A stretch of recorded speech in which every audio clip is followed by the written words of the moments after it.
que sepamos, no tiene compromisos políticos. Doctor Walter Gutiérrez, buenos días. Patricia, buenos días, doctor. Fernando, Usted parece ser el único que queda en el Perú que sigue confiando en el diálogo. Si he entendido bien, ese es el sentido del comunicado hecho por la Defensoría del día de ayer. Hay una responsabilidad de todos los actores políticos, dice, a salir de la crisis actual a través del diálogo entre las partes. ¿Todavía es posible que haya un diálogo entre quienes tienen que decidir lo que pasará en nuestro país durante los próximos 4 meses? No solo es posible, sino yo diría que es un mandato ciudadano. Pero permítame, antes de llegar a ese punto, explicar muy sumariamente lo que plantea nuestro comunicado. Lo que nosotros estamos señalando es que tanto la ciudadanía como el Ejecutivo, y entendemos también que el Parlamento, comprenden que el modelo político, la reforma política es urgente, es inevitable y hay que realizarla. Y creemos que el Ejecutivo actúa legítimamente cuando presenta una cuestión de confianza respecto de las fórmulas legales que plantea para la reforma política. Nosotros no estamos de acuerdo respecto a ese llamado contenido básico o esencial y tampoco los plazos que se le pretende imponer o se plantea imponer al Ejecutivo.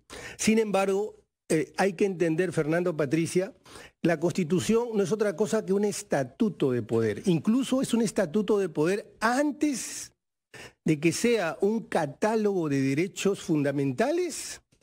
Históricamente primero fue un estatuto de poder, es decir, un estatuto que organiza el poder y controla el poder. Así nace la Constitución para atajar el poder de los reyes, antes de que se inventara siquiera los derechos humanos. Entonces, en el Perú debemos entender que la Constitución es eso. Es una norma que regula competencias, detiene el abuso del poder. ¿Puede el Ejecutivo presentar cuestiones de confianza en los términos que lo ha hecho respecto a su vocación de reformar el sistema político? Sí. ¿Incluidos algunos cambios constitucionales? Sin duda. ¿Quiere decir que se equivoca el doctor Blume? No, puede presentar iniciativas de reforma constitucional. Lo que no puede hacer es observar las reformas constitucionales o imponer las reformas constitucionales, porque en ese caso se cometería el gravísimo error consistente en lo siguiente. El poder legislativo es un poder que tiene capacidad normativa, pero cuando reforma la Constitución se convierte en poder constituyente, derivado. Eso significa, para que entiendan los ciudadanos, que representa a toda la ciudadanía, el que origina el poder. Y un poder constituido como es el Ejecutivo no puede observar al poder constituyente, es decir, al que le dio origen. Significaría que tendría un poder absoluto y estamos en una democracia. Pero para simplificar esto, el legislativo tampoco es que tenga un poder omnímodo y absoluto, porque como he dicho, la Constitución es un estatuto de poder. ¿Cuál es el quid del asunto? Si es que el Congreso puede llevar esta discusión a las calendas griegas. Si es que se pueden determinar plazos. ¿Qué se entiende por prioridad? Cuando el Ejecutivo presenta una iniciativa legislativa, la propia Constitución dice que tiene prioridad. Déjenme poner una referencia normativa. En la Ley de Participación Ciudadana, el propio Congreso ha establecido que las normas que vienen impulsadas por iniciativa popular son prioritarias y tienen una prioridad también en el tiempo. Y el Congreso ha dicho, eso es 120 días. Entonces, tranquilamente podríamos utilizar esa referencia. Si hubiese vocación de diálogo, si hubiese intención política, tanto el Congreso como el Ejecutivo, se puede utilizar como referencia ese parámetro normativo que ya existe en el ordenamiento nacional. Entonces, de lo que se trata es de que se evidencie la vocación política de hacer las cosas y de entender que todos tienen límites en el poder. Tenemos que ir a una pausa, señor defensor del pueblo, pero quisiéramos después de ella que nos explique cómo cree usted que pueda implementarse este diálogo que usted sigue preconizando. ¿Cómo puede hacerse en vista de que es mañana la sesión plenaria, que entre tanto hay varios pasos que dar todavía, porque hay cuestionamientos, incluso al propio presidente del Congreso, el señor Salaverry? Pero ¿cómo imagina usted este diálogo? Usted, como defensor del pueblo, ¿podría convocar, por ejemplo, actores políticos para ver si sentándose ellos buscan evitar al país algo que sea incierto y peligroso? Nos contesta, por favor, después de la pausa. A las 8:48 estamos entrevistando al defensor del pueblo, cuya institución publicó anoche un comunicado llamando al diálogo para resolver el impasse creado entre el Ejecutivo y el Congreso a propósito de la reforma política. La pregunta que había quedado planteada, señor Gutiérrez, es si verdaderamente es posible que haya diálogo en las circunstancias de exacerbación política que se han generado en nuestro país. Siempre es posible generar espacios para el diálogo cuando existe voluntad. Y yo veo que tanto en el Congreso hay sectores reflexivos, sectores democráticos importantes que quieren que haya diálogo, igual en el Ejecutivo. Lo importante es que se den los pasos, porque ahorita en este momento estamos, digamos, en la cúspide del conflicto. Yo creo que después del día martes tengo la expectativa de que se va a dar la confianza. Después del martes tiene que abrirse un espacio para que se acerque tanto el Ejecutivo y el Legislativo respecto de qué se entiende por lo básico, lo esencial de las fórmulas legales que se han planteado, y también los tiempos. Los tiempos son fundamentales porque, como dije, no es que el Ejecutivo pueda hacer lo que quiera y tampoco el Congreso puede mandar esto al 2022. Uh-huh. Y la discusión sobre los términos en que esto se tiene que aprobar, plazos y sobre todo contenido, ¿se le puede decir al Congreso, el premier Salvador Solá lo dijo acá con muchísima claridad, no les estamos pidiendo que deliberen ni que debatan, les estamos pidiendo que aprueben?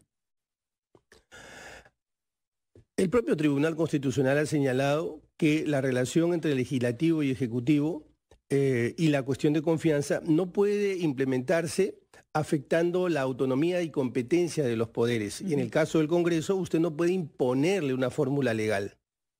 No puede ni en la fórmula ni en el contenido. Y los términos tampoco pueden ser combinatorios.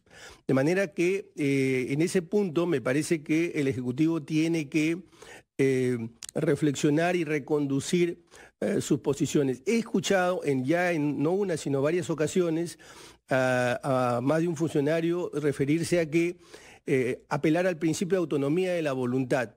Todo aquello que no está prohibido está permitido. Es verdad, esto está alojado en la Constitución y está alojado en el artículo 2 de la Constitución y se refiere puntualmente al sector privado, a las relaciones entre privados, no se refiere al Estado.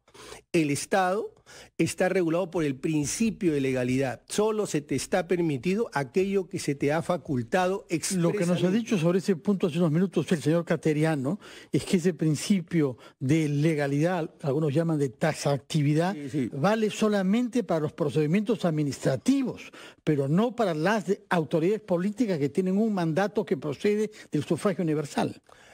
Como dije hace un momento, la Constitución no es otra cosa que un estatuto de poder. ¿Qué cosa es el derecho? El derecho es básicamente la positivización del sentido común. Y el sentido común nos dice que el poder no puede ser ilimitado. La Constitución limita el poder. ¿Y cómo lo limita? Lo limita a través de su propia norma o a través de normas derivadas. Entonces, los funcionarios, los organismos no pueden hacer lo que a ellos imaginativamente se les ocurra, sino aquello que está en la Constitución o aquello que está en la norma. Más allá de la norma no pueden dar ningún paso. Entonces, y eso no es debatible en la academia, en la jurisprudencia, eso no es debatible. Nunca he escuchado que eso sea... ¿Está prohibido fijar plazos en consecuencia según usted? Sin duda, pero no está prohibido ponerse de acuerdo respecto a límites razonables. Bueno, discúlpenos, señor Gutiérrez, tenemos que tomar contacto con nuestro compañero Mariano Calvera, que tiene informaciones que darnos directo e indirecto. Adelante, Mariano. Fernando, compañeros en cabina, parece que la situación se sale de control aquí en San Martín de Porres, muy cerca al Parque Los Fiscales, en la cuadra 3 de Aliso. Se escuchan detonaciones, balazos. La policía está lanzando disparos al aire para disuadir a la turba. Esta vez se tratan de vecinos. Los vecinos de ambos distritos se encuentran en este punto enfrentados. La Policía Nacional formó un cerco en la avenida Alisos para que esto no ocurra, para que este enfrentamiento no ocurra. Sin embargo, algunos vecinos de Independencia, entendemos porque son del lado opuesto a San Martín de Porres, quisieron ingresar a este parque por una de las calles aledañas, lo que provocó la acción inmediata del Serenazgo y de la Policía Nacional. Ante las piedras y los palos que estaban volando en el aire prácticamente, la policía ha tenido que lanzar al menos, hemos contado, unos 9 disparos al aire para dispersar a la turba. Aparentemente la situación está volviendo nuevamente a la calma. Hay muchísimo movimiento en este momento a escasos metros de la cuadra 3 de la avenida Alisos. Hay mucha presencia policial en ese momento. Hay un colegio, nos dicen los vecinos, y es muy cierto, hay un colegio muy cerca de aquí.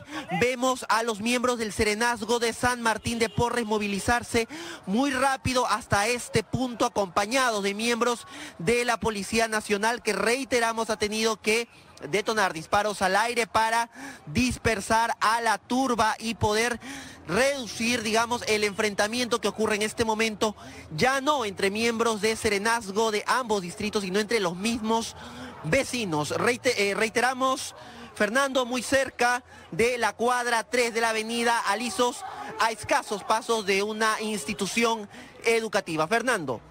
Muchas gracias, Mariano Calvera, por estas informaciones. Señor defensor del pueblo, usted ha visto en directo en el canal de televisión de RPP.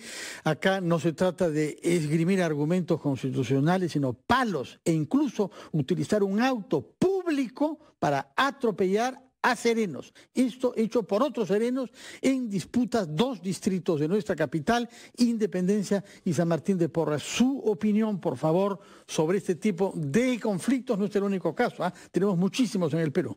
Bueno, en realidad temprano, cuando escuchábamos el programa de Patricia aquí en RPP, dimos la instrucción a las oficinas para que se constituyan, en primer lugar, para señalar inmediatamente que respecto de las personas que puedan estar agredidas, puedan ser atendidas, y por supuesto evitar esta confrontación que existe absurdamente entre 2 distritos. Es cierto que pueden haber discrepancias desde el punto de vista de dónde está el límite entre uno y otro, pero esto de ninguna manera puede escalar a un nivel de violencia como el que estamos viendo. Y ahí los responsables, y hay que decirlo, son los propios alcaldes. Los propios alcaldes que tienen mandato sobre los serenos no pueden permitir eso ni de ninguna manera. De modo que la Defensoría va a ponerse en contacto inmediatamente con los alcaldes y también con las demás autoridades para ver cómo logramos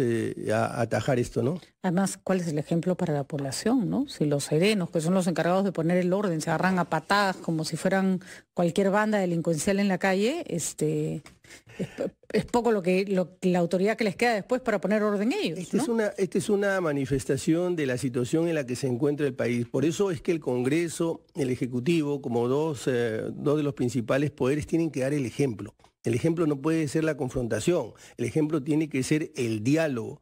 Creo que hay lugar, espacio, oportunidad todavía para el diálogo, y creo que daría una señal muy potente al país respecto de cómo es que tienen que solucionarse los problemas. ¿Qué ejemplo le estamos dando a los jóvenes si esto es una situación de conflagración permanente? Muchas gracias por su presencia y sus explicaciones para aclarar los alcances del comunicado de la Defensoría del Pueblo. Señor defensor Walter Gutiérrez, que tenga usted buenos días. Y, por favor, que la Defensoría se aboque con la mayor intensidad a resolver esta violencia que hemos visto entre serenos de 2 distritos del norte de Lima. Vamos a hacer una pausa y regresamos a Ampliación de Noticias.